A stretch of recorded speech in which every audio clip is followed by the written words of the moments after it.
Beach resort na may white sand at pinong buhangin. At higit sa lahat, konti lang ang tao nagpupunta. What is going on guys? AETV here. Bumiyahe na naman tayo, but this time hindi tayo nakamotor at kasama natin ang buong pamilya.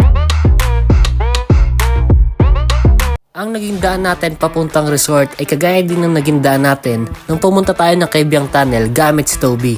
Dinaanan natin ang Tansa, Naik, Maragondon at Ternate, Cavite mula sa Las Piñas. Itong dinadaanan namin na to na nakikita nyo sa video, iisa lang yung daan nito papunta ng Cabiang Tunnel. At mababago na lang yan pagdating nyo dito.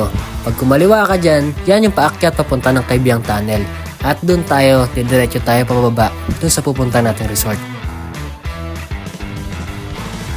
At habang bumabiyahe kami, napansin namin na nauna na pala ibang tropa dito na nag-aantay na sa amin.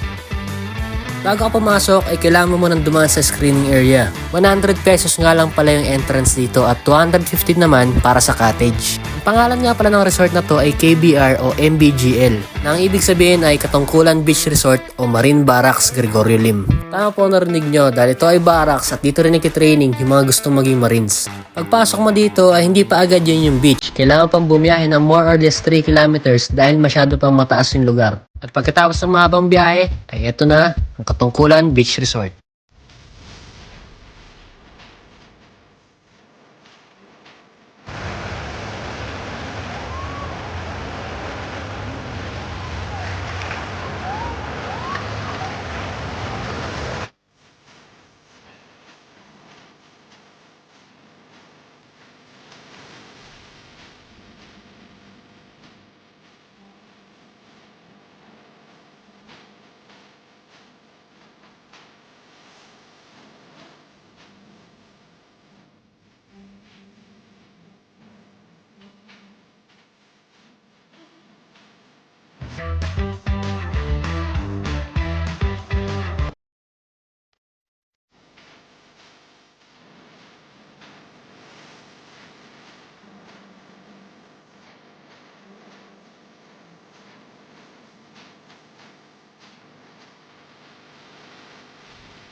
Paalala lamang po na hindi sila tumatanggap ng walk-in at para makapag-schedule ka, kailangan meron kong kapamilya, kaibigan o kahit kakilala lang dito sa loob.